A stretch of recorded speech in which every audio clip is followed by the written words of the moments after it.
This is the new Toyota Land Cruiser, and it's a little bit like a total solar eclipse. You see, they don't happen very often. The last time Toyota fully updated the Land Cruiser was back in 2007. In this video, I'm going to tell you everything you need to know about this SUV. I'm going to take it for a drive as well. And of course, I'm going to launch it to see how quick it is from 0 to 60 miles an hour, because I'm Matt Watson and you're watching Car Wow.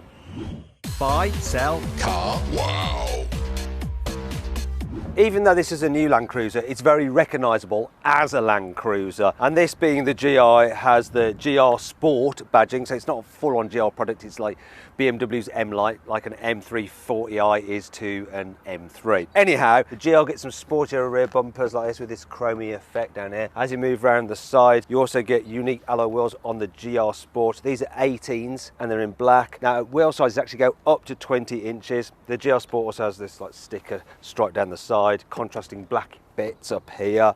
Moving down here, you've also got your GR badge, just like on a GR Yaris at the front.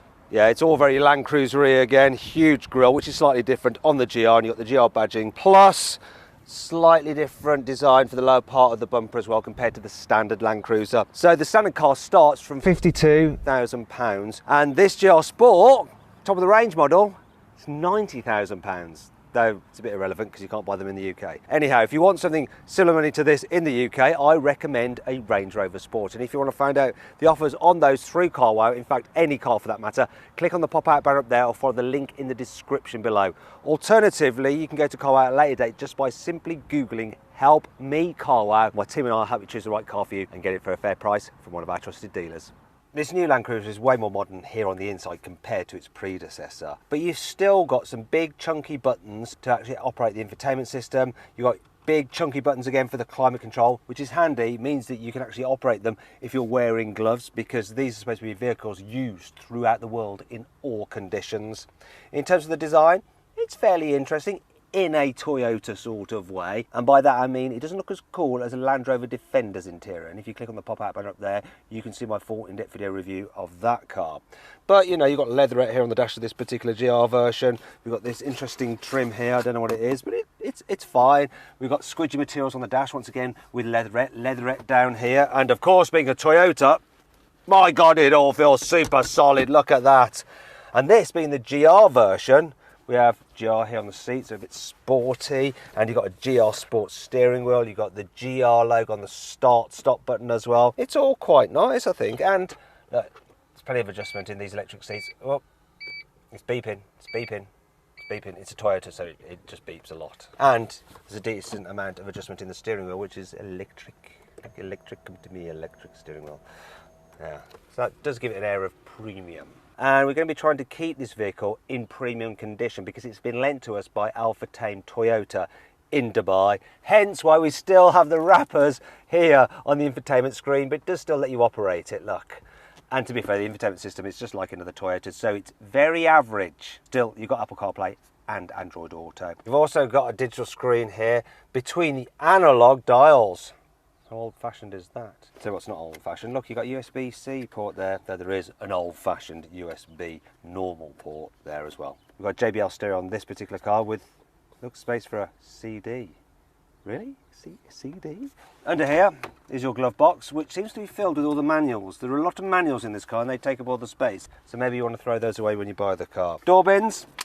They are a decent size, but they are quite low down. They will fit a big bottle, but not that comfortably, though you can keep a big bottle up here in the huge cup holders. It's also huge, the knob.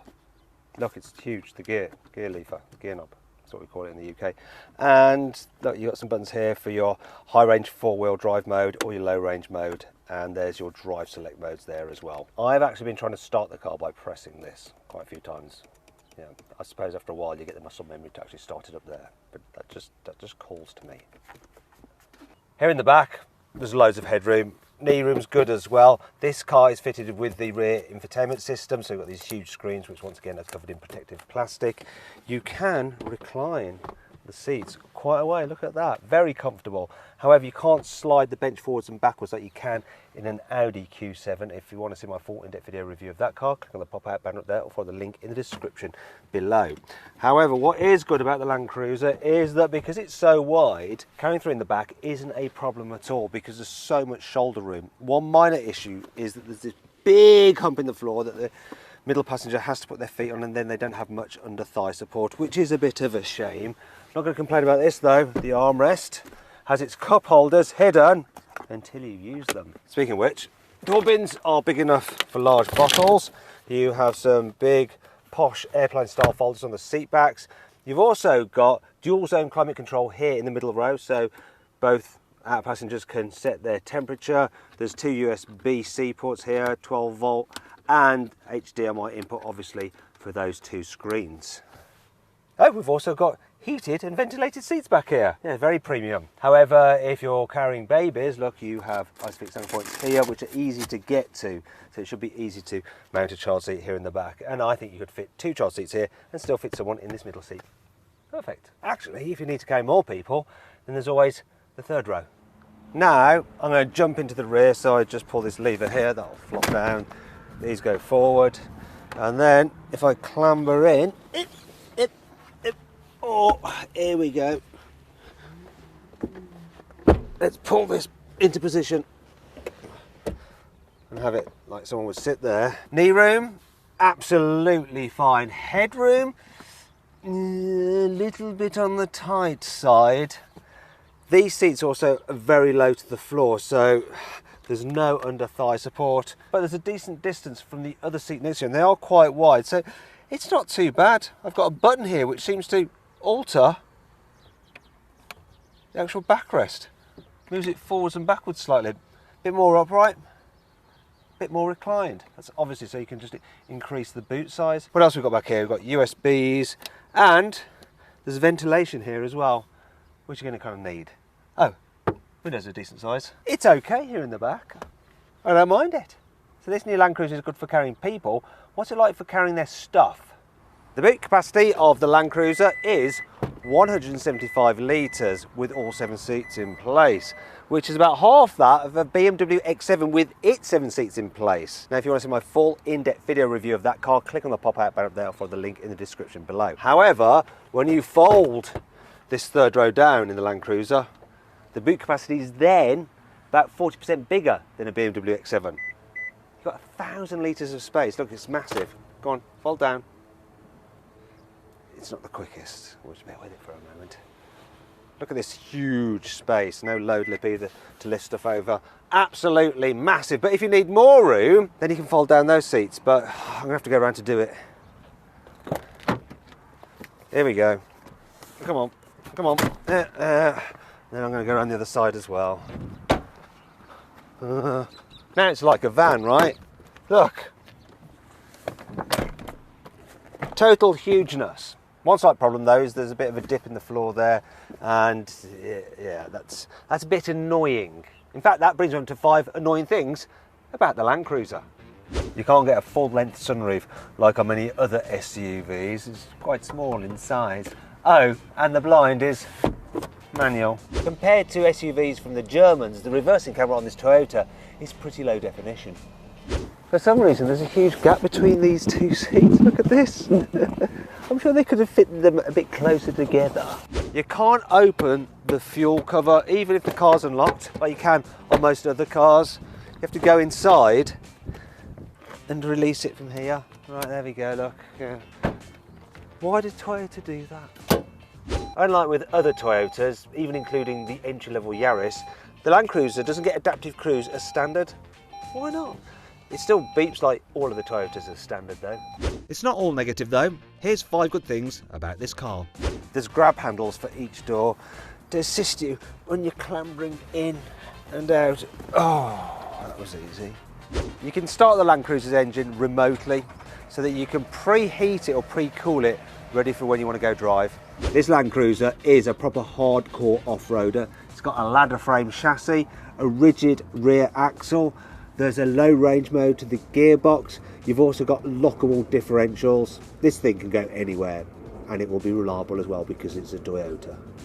There's a fridge underneath here and you can open it either way. Look, you can even open it from the back.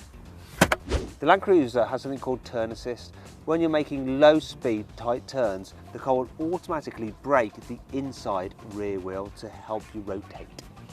The engine lineup for the Toyota Land Cruiser is very simple. There's a 4-litre naturally aspirated V6 with 275 horsepower. This 3.5-litre twin-turbo V6 with 415 horsepower, or a 3.3-litre turbo diesel with 313 horsepower. All models have a 10-speed automatic gearbox and all-wheel drive. Okay, so what's this GR Land Cruiser like to drive? Well, I've got to tell you, it's a lot more relaxing than any other GR product I've driven to date, and definitely a lot more relaxing than my little GR Yaris. You know, I've got the adaptive suspension set in its comfiest setting. I do have the engine and gearbox in sporty mode though, just so it can respond if I need it to. But for just pottering around like this, it's actually very, very nice. Considering it's based on a ladder frame chassis and we've got a rigid axle at the rear and, you know, independent front suspension, it actually deals with bumps quite well.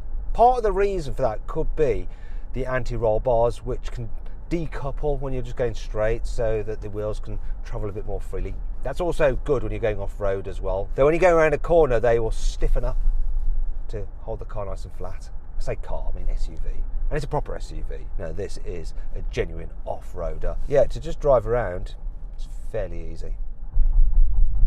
You do feel a bit of shimmy over these little rumble strips here, but you would in any car. It actually soaks at the bumps very well. The brakes do require a bit of a prod though. Oh, hello. What you got there? Nissan Patrol, yeah. Very popular in Dubai, Nissan Patrol. One of the other great things about the Land Cruiser is that when you're just driving normally and you've got it in its comfort setting, the steering is fairly light. Visibility is good as well. You sit up high, good view over that bonnet, good view out the back window, big side windows. It's easy, and this 10-speed automatic gearbox just blends the gears when you're just cruising about. Such an easy thing to daily this, and you know, being a Toyota, it's not going to break down. It's not. When you get up faster speeds, it's a relaxing vehicle. Seats are comfy. There is a bit of wind noise from those huge door mirrors. There's not much tyre noise though. However, that could be due to the fact that the roads in Dubai here are just so smooth. I can't believe how smooth they are. Yeah, it's all fairly relaxing. But if you need to overtake, wait for a second for the gearbox to kick down, and then, yeah, off you go. Now, this being the point of the video where I'd like to try this car out on a twisty road, but there really aren't many twisty roads. You have exits from motorways and roundabouts, but that's about it. I will put this GR into Sport Plus mode, which will stiffen everything up, and let's find a roundabout to go round and round and round and round and round and round and roundabout. Okay, so here we are, extensive handling test coming up right now. And the car in front, which is our camera car, is a GAC GS8, and I'm right up his bottom. I can go way quicker around here than he can. Come on. Actually, do you know what? I'll go around the outside. There we are. Look, he's going as fast as he can, and I can go faster around the outside. So for a Land Cruiser, it's all right. For a normal GR product, not so much. It's still definitely more Land Cruiser than GR. Right, that's enough of that. The last thing for me to do is to launch this GR Sport Land Cruiser. It's supposed to do 0 to 60 miles an hour in 6.7 seconds, but I'm going to find out the reality with my specialist timing gear up here. Let's do it. Oh, pickup is good. What are we getting? That's 0 to 60 in 6.3 seconds. Oh, that's a lane departure warning going crazy. Oh no, it's a speed limiter warning. Okay, what's the quarter mile? There we go. Let's get on the brakes.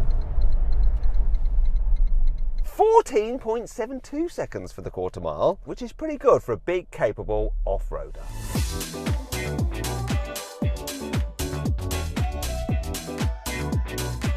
So then, what's my final verdict on the new Toyota Land Cruiser? Should you avoid it? Should you consider it? Should you shortlist it? Or should you just go right ahead and buy it?